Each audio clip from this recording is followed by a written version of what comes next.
দার্জিলিংয়ে আজকে আমাদের শেষ দিন। কালকে আমরা যাত্রা শুরু করব সীমানার উদ্দেশ্যে।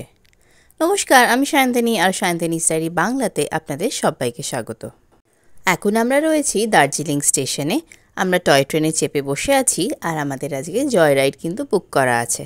কিন্তু আমাদের 1.5 ঘন্টার জয় রাইড, ট্রেনটাই লেট আরও 1.5 ঘন্টা। আপনারা যারা আমার নর্থ বেঙ্গল সিরিজের আগের ভিডিওটা দেখেছেন, আপনারা জানেন যে সকালে আমরা গ্ল্যানারিসে ব্রেকফাস্ট করেছিলাম। তারপরে আমরা গেছিলাম মহাকাল মন্দির দর্শন করতে।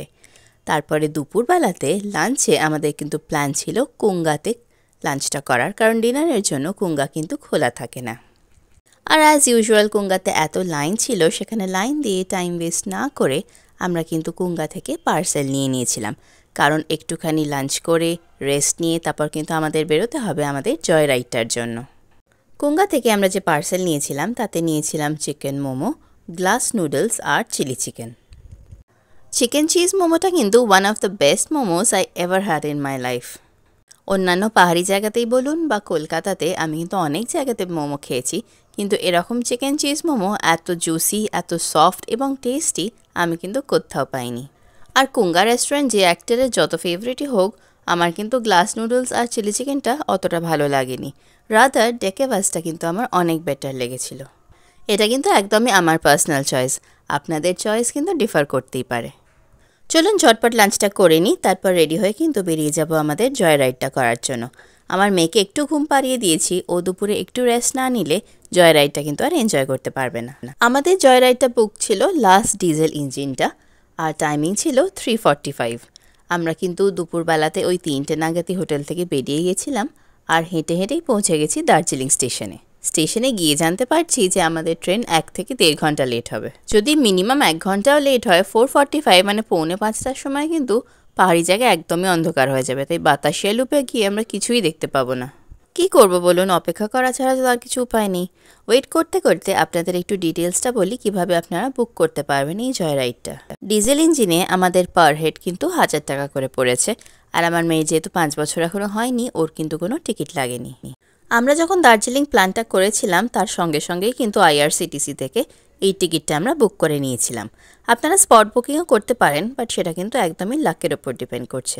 যখন খুব পিক সিজন থাকে তখন কিন্তু আপনি স্পট বুকিং করতে পারবেন না, আর এমনি সময়তেও উইকডেজে কিন্তু আপনি টিকিট পেলেও উইকেন্ডে একদমই পাওয়া যাবে না স্পট বুকিংয়ে। আর চলুন, ফাইনালি আমাদের এতক্ষণ পরে প্রায় 1.5 ঘন্টা পরে কিন্তু আমাদের জার্নি স্টার্ট হলো। দার্জিলিং স্টেশনকে পেছনে ফেলে আমরা এগিয়ে যাচ্ছি এবার বাতাসিয়া লুপের দিকে।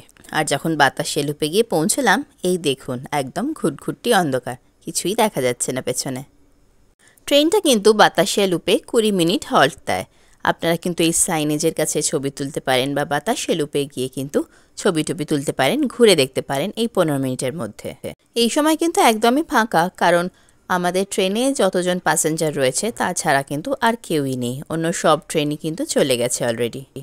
অন্ধকার হয়ে গেলেও ফাঁকায় ফাঁকায় বাতাসিয়া লুপটা কিন্তু বেশ ভালোই এনজয় করলাম। আর জাঁকিয়ে ঠান্ডাটাও কিন্তু পড়েছে, ভীষণ ঠান্ডা লাগছিল। আমরা আবার ট্রেনে উঠছি, এরপরে আমাদের হল্ট হবে ঘুম স্টেশনে। সেখানে কিন্তু মিউজিয়ামটা আমরা দেখব, তারপরে ব্যাক টু দার্জিলিং স্টেশন। আর এই যে 7407 ফুটে আমরা কিন্তু পৌঁছে গেছি ঘুম স্টেশনে। আমরা এখন যাচ্ছি ঘুম মিউজিয়ামটাতে। এই যে ঘুম মিউজিয়ামটা, এখানেও কিন্তু একদমই ফাঁকা ছিল। আমাদের ট্রেনে যে কজন লোক ছিল শুধু আমরাই রয়েছি। ঘুম মিউজিয়ামটাও কিন্তু প্রায় বন্ধ হয়ে যাওয়ার মুখে এখন, কারণ অনেকটাই সন্ধে হয়ে গেছে। ঘুম স্টেশনে কিছুক্ষণ টাইম স্পেন্ড করে একটু ছবি তুলে একটু গরম গরম চা খেয়ে তারপর আবার আমরা জার্নি স্টার্ট করলাম ব্যাক টু দার্জিলিং। দার্জিলিংয়ে আমাদের এই 2 নাইটস খুব ভালো কাটলো আমাদের হোটেলটার জন্য, আমাদের হোটেলের লোকেশনটা স্পেশালি, কারণ এখানে সব মাস্ট ভিজিট স্পটগুলোই কিন্তু একদম পায়ে হাঁটা। এখান ছেড়ে যেতে ইচ্ছেই করছে না, মনে হচ্ছে আর 2 দিন এখানেই এক্সটেন্ড করলে ভালো হতো। কিন্তু আমাদের সীমানাতেও আমাদের একটা হোমস্টে বুক করা আছে, আর কাল সকালেই কিন্তু আমাদের গাড়ি চলে আসবে আমাদের পিক আপ করতে। চলুন তাহলে আজকে এই ভিডিওটা এখানেই শেষ করছি। দার্জিলিংয়ের এই ভিডিওটা আপনাদের কীরকম লাগলো সেটা অবশ্যই আমাকে জানাবেন কমেন্টে। সীমানায় গিয়ে কাঞ্চনজঙ্ঘা দেখা পাবো কি না জানি না, তাই কাঞ্চনজঙ্ঘাকে দার্জিলিংয়েই বিদায় জানিয়ে আমরা যাত্রা শুরু করছি সীমানার উদ্দেশ্যে। দেখা হচ্ছে পরের পর্বে, and until we meet again, do take care and bye bye.